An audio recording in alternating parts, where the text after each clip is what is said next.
warahmatullahi wabarakatuh. Perkenalkan, nama saya Muhammad Wahidayat dari SMP Negeri 230 Jakarta yang beralamat Jalan TP Pondok Rangon, Jakarta Timur. Saya akan perkenalkan kebun kreativitas berbasis kebutuhan. Yuk kita simak penjelasannya.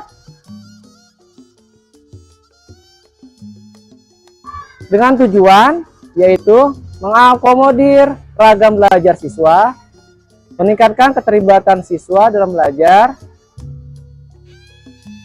mengembangkan kebutuhan belajar siswa, dan meningkatkan kemandirian tanggung jawab dari belajar siswa. Pada awalnya, pelajaran ini yang saya ajarkan di SMP Negeri 230, banyak siswa yang belajar dengan kecepatan tinggi, dengan kecepatan yang cepat, tapi dengan tingkat pemahamannya yang juga cepat. Bahkan ada juga siswa yang lambat, maka akan menghabiskan waktu dalam belajar. Dilihat dari raport hasil belajar pendidikan raport belajar dari Kemdikbud SMP Negeri 230 Jakarta pada saat ini menurun dalam nilai 1,99 di tahun 2023.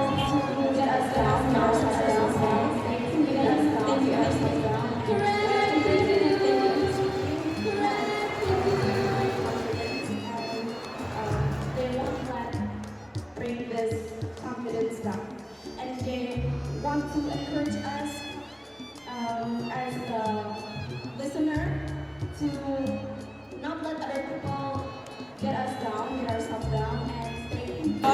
Dalam kegiatan pembelajaran diferensiasi atau aktivitas berbasis kebutuhan, yang pertama adalah identifikasi kebutuhan belajar murid.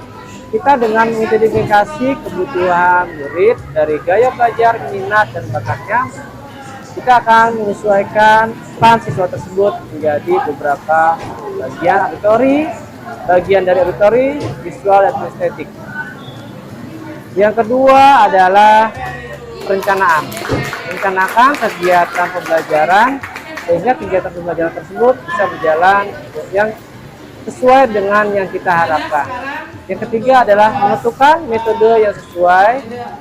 Lakukanlah metode yang terbaik untuk kegiatan tersebut sehingga hasil belajarnya bisa dicapai dengan maksimal. Yang keempat, tentukan materi pembelajaran dari ragam belajar yang kebutuhan siswa butuhkan dari auditori, visual, dan estetik. Yang keempat adalah implementasi dalam kelas. Pelaksanaan di dalam kelas kita sesuaikan dengan perencanaan yang sudah disesuaikan, dan siapkan juga opsi B apabila suatu pelaksanaan itu tidak sesuai atau tidak berjalan secara maksimal. Yang kelima adalah umpan balik. Berikan umpan balik kepada siswa sehingga mereka mengetahui kemampuan menerima hasilnya dan akan mereka koreksi dan optimalkan apabila mereka ada kekurangan. Selanjutnya adalah gunakan refleksi pembelajaran sehingga hasil pembelajaran tersebut bisa kita koreksi. Dalam kegiatan pembelajaran diferensiasi atau aktivitas berbasis kebutuhan, yang pertama adalah identifikasi kebutuhan belajar murid. Kita dengan mengidentifikasi kebutuhan murid dari gaya belajar, minat, dan bakatnya, kita akan menyesuaikan peran siswa tersebut menjadi beberapa bagian auditori, bagian dari auditori, visual, dan estetik. Yang kedua adalah perencanaan. Rencanakan kegiatan pembelajaran sehingga kegiatan pembelajaran tersebut bisa berjalan yang sesuai dengan yang kita harapkan. Yang ketiga adalah menentukan metode yang sesuai. Lakukanlah metode yang terbaik untuk kegiatan tersebut sehingga hasil belajarnya bisa dicapai dengan maksimal. Yang keempat, tentukan materi pembelajaran dari ragam belajar yang kebutuhan siswa butuhkan dari auditori, visual, dan estetik. Yang keempat adalah implementasi dalam kelas. Pelaksanaan di dalam kelas kita sesuaikan dengan perencanaan yang sudah disesuaikan, dan siapkan juga opsi B apabila suatu pelaksanaan itu tidak sesuai atau tidak berjalan secara maksimal. Yang kelima adalah umpan balik. Berikan umpan balik kepada siswa sehingga mereka mengetahui kemampuan menerima hasilnya dan akan mereka koreksi dan optimalkan apabila mereka ada kekurangan. Selanjutnya adalah gunakan refleksi pembelajaran sehingga hasil pembelajaran tersebut bisa kita koreksi dalam kegiatan pembelajaran diferensiasi atau aktivitas berbasis kebutuhan. Yang pertama adalah identifikasi kebutuhan belajar murid. Kita dengan mengidentifikasi kebutuhan murid dari gaya belajar, minat, dan bakatnya, kita akan menyesuaikan peran siswa tersebut menjadi beberapa bagian auditori, bagian dari auditori, visual, dan estetik. Yang kedua adalah perencanaan. Rencanakan kegiatan pembelajaran sehingga kegiatan pembelajaran tersebut bisa berjalan yang sesuai dengan yang kita harapkan. Yang ketiga adalah menentukan metode yang sesuai. Lakukanlah metode yang terbaik untuk kegiatan tersebut sehingga hasil belajarnya bisa dicapai dengan maksimal. Yang keempat, tentukan materi pembelajaran dari ragam belajar yang kebutuhan siswa butuhkan dari auditori, visual, dan estetik. Yang keempat adalah implementasi dalam kelas. Pelaksanaan di dalam kelas kita sesuaikan dengan perencanaan yang sudah disesuaikan dan siapkan juga opsi B apabila suatu pelaksanaan itu tidak sesuai atau tidak berjalan secara maksimal. Yang kelima adalah umpan balik. Berikan umpan balik kepada siswa sehingga mereka mengetahui kemampuan menerima hasilnya dan akan mereka koreksi dan optimalkan apabila mereka ada kekurangan. Selanjutnya adalah gunakan refleksi pembelajaran sehingga hasil pembelajaran tersebut bisa kita koreksi dalam kegiatan pembelajaran diferensiasi atau aktivitas berbasis kebutuhan. Yang pertama adalah identifikasi kebutuhan belajar murid.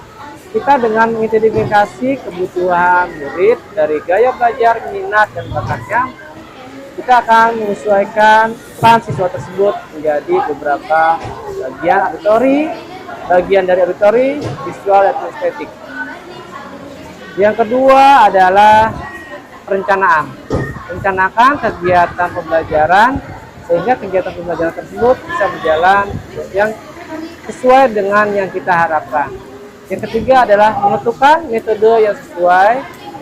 Lakukanlah metode yang terbaik untuk kegiatan tersebut sehingga hasil belajarnya bisa dicapai dengan maksimal. Yang keempat, tentukan materi pembelajaran dari ragam belajar yang kebutuhan siswa butuhkan dari auditori, visual, dan estetik. Yang keempat adalah implementasi dalam kelas. Pelaksanaan di dalam kelas kita sesuaikan dengan perencanaan yang sudah disesuaikan dan siapkan juga opsi B apabila suatu pelaksanaan itu tidak sesuai atau tidak berjalan secara maksimal. Yang kelima adalah umpan balik. Berikan umpan balik kepada siswa sehingga mereka mengetahui kemampuan menerima hasilnya dan akan mereka koreksi dan optimalkan apabila mereka ada kekurangan. Selanjutnya adalah gunakan refleksi pembelajaran sehingga hasil pembelajaran tersebut bisa kita koreksi. Aktor-aktor yang terlibat dalam pembelajaran ini adalah pertama guru sebagai penggerak dalam pembelajaran yang memberikan pembelajaran yang secara efektif dan maksimal dalam pembelajaran tersebut. Yang kedua adalah siswa yang menerima ilmu pengetahuan. Yang ketiga adalah orang tua murid. Orang tua dengan dukungan dengan orang tua murid akan memberikan keberhasilan dari pembelajaran tersebut. Yang keempat adalah kepala sekolah yang memberikan dukungan dan izin dari kegiatan pembelajaran sehingga hasil pembelajaran akan menjadi lebih maksimal.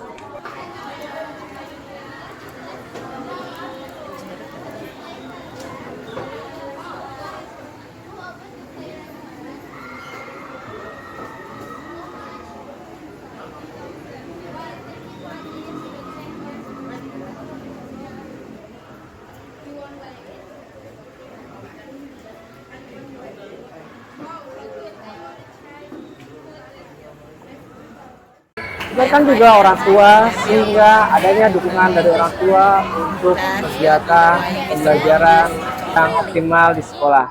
Kreativitas berbasis kebutuhan dapat disebut juga pembelajaran diferensiasi.